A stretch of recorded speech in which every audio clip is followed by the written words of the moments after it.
Good morning, everybody, and thank you for joining us for our second Facebook Live here at the Institute for Marine Mammal Studies. We're going to give you an update on the cold stun sea turtles that we did a brief story on earlier, about 2 weeks ago now that we've had them. They've been doing very well in our rehab, and we are going to feed them this morning and give you an update on what is going on with them and how we're going to continue to treat them here. Just give me 1 second, and I'm going to flip the camera here and start feeding some of them. So we have turtle 182 today. Just let me know if you have a hard time seeing. There's a glare on the pool, of course. But I'm going to give some squid and shrimp. That's what we've started feeding all of these guys here. So I'm going to drop a couple pieces in and see how this guy does. And please tell me where you're tuning in from. And if you have any questions, feel free to type them in the comments section and I'll answer them as we go. So as you can see, some of them already have a very voracious appetite, which is good. They're all on fluids and antibiotics, and they're getting other treatments as well. Give a couple more pieces here. So we got these sea turtles in on December 14th. They came from Massachusetts. All of these sea turtles came from the National Marine Life Center in Buzzards Bay, Massachusetts. So basically what happens when sea turtles cold stun, since sea turtles are reptiles, they are cold-blooded, so their body temperature is going to mimic the environment around them. As the water temperatures decrease up in the north, they basically become hypothermic and what they call cold stunned.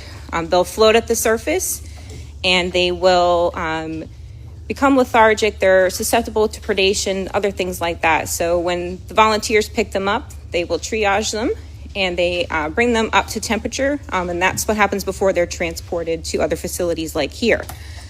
This year, they had an extremely high cold stun event. They had over 900 sea turtles since about mid-November. Okay. So I see we have somebody from Alaska, Greenville, Tennessee. Hello, welcome. So the Institute for Marine Mammal Studies was established in 1984 as a nonprofit organization. We respond to sick, injured, and dead sea turtles and dolphins on the Mississippi Gulf Coast. And we do have a rehabilitation facility for both marine mammals and sea turtles.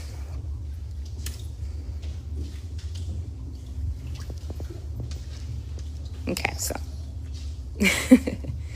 And as you can see, since sea turtles are reptiles, they do need to come to the surface to breathe. So that is another concern with cold stunning, is when they are hypothermic, they may be struggling to come up to breathe at the surface. They are susceptible, and a lot of these guys, we did determine through radiographs, have pneumonia, and they're being treated for that as well. So let me move on to another sea turtle here. This is number 186. And I'm just going to show you him briefly because I forgot to grab that diet, and we'll move on to one of the other turtles. Okay. So all the sea turtles we got in are Kemps Ridleys.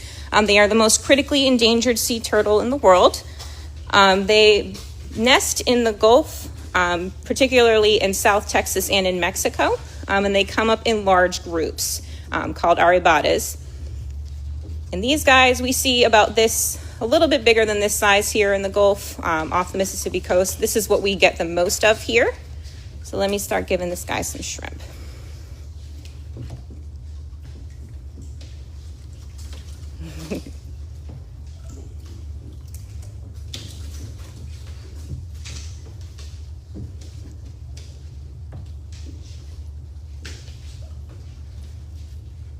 This one is obviously very hungry and very willing to eat.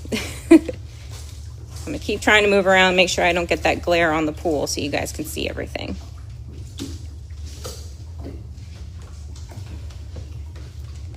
So since they've been here, as I said, they've been on antibiotics, they've been on fluids. Some of them are doing better. And we have decreased fluids now, and they are eating very regularly.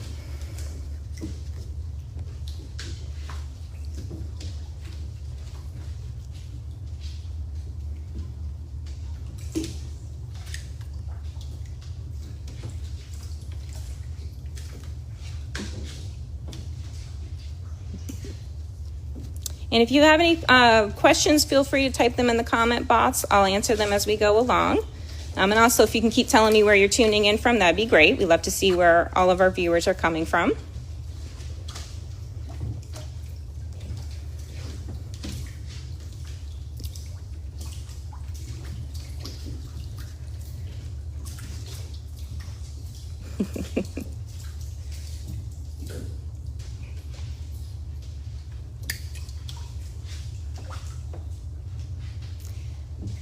So Kemps Ridley sea turtles, they do eat a lot of blue crab. That's kind of what attracts them to the Mississippi Sound, and also up where they're found in Massachusetts. For right now, we are supplementing their diets with squid and shrimp, something that's a little easier for them to swallow and process. And we do actually trap for blue crab here at our facility. And for the larger turtles, we do tend to try to feed them those.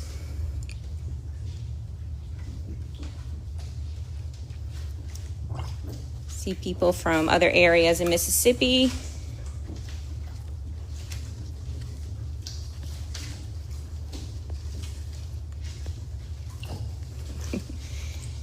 As you can see, this guy, we never have a problem feeding his entire diet to him.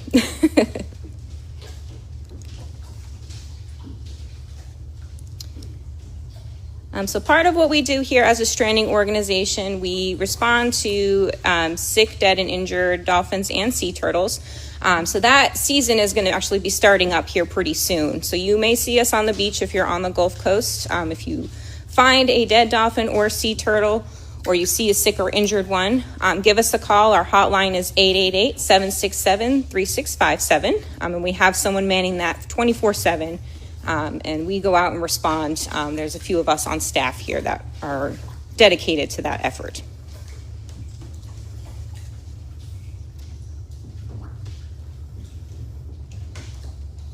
Okay.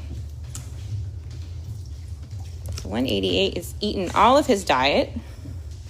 I'm going to show you a couple more. Let's see if we can finish the diet for the one I was started out with. See if he's picked up a few more pieces. So sometimes it does take them a little bit of time. So you can see we'll leave here. We'll leave the food here and see if we entice them. Sometimes we will use tongs as well. Sometimes they prefer a mimicked, similar to what they would see in the environment. So if they see the food moving around, that will stimulate them to eat more. And John and Gina asked, how much food do they consume per day? Right now, a lot of them are getting about 100, a little over 100, 150 grams of squid and shrimp. It's all dependent on their size, so we calculate that out. I'm going to find 183. So that's the other diet I do have here. I believe 183 is down here. So we do have a couple. We have some that like to climb. We have heaters in these pools to make sure that the pools stay at the right temperature for them. And I'm sure once I throw a piece in, this one is going to climb right down.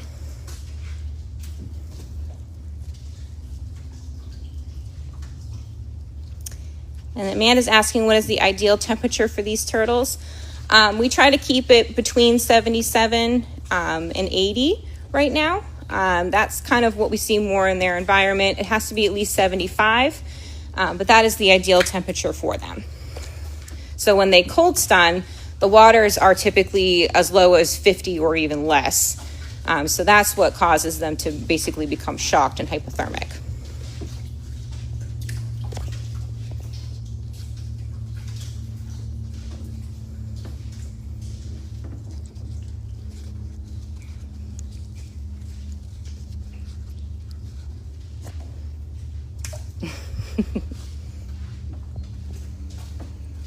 Constantly fighting this glare, especially on this pool here. Let me see if I move over here.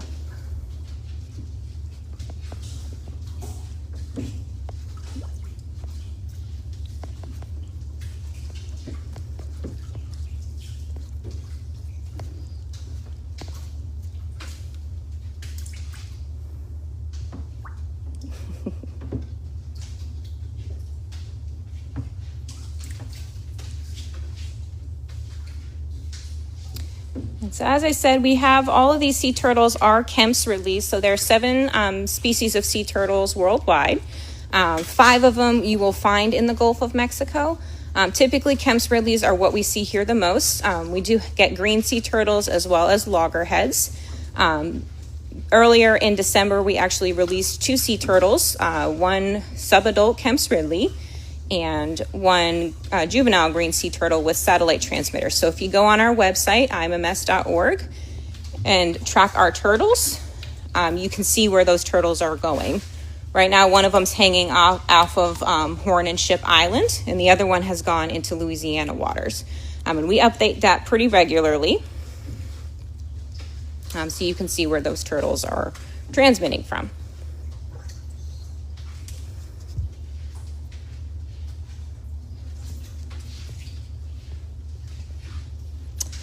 And then Treva asked, will these all be released in the Mississippi coast? Yes, they will. It's going to depend on what time of the year and where the location where we will release. We may have to take them offshore to do that. But stay tuned for updates for that. Right now, they are pretty early in their rehabilitation process, so it probably will be some time before we are considering releasing these guys.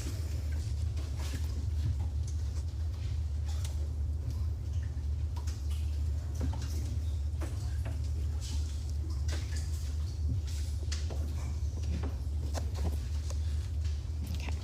And I'll just show you a couple more of them here. We do have the diets prepped for them. We're going to have some staff come down here and work with these guys this morning, do water changes, make sure that they're all doing well. And they are getting blood work and antibiotics, radiographs, different diagnostic treatments. Our veterinarians are discussing other options for them as well. So we will continue to update you guys. These sea turtles are not on display at our facility. Our adventure park, Ocean Adventures, is open 7 days a week. So if you go on our website, you can check out the park times and the different show times. We have resident dolphins, sea lions, stingrays, birds, and other species here.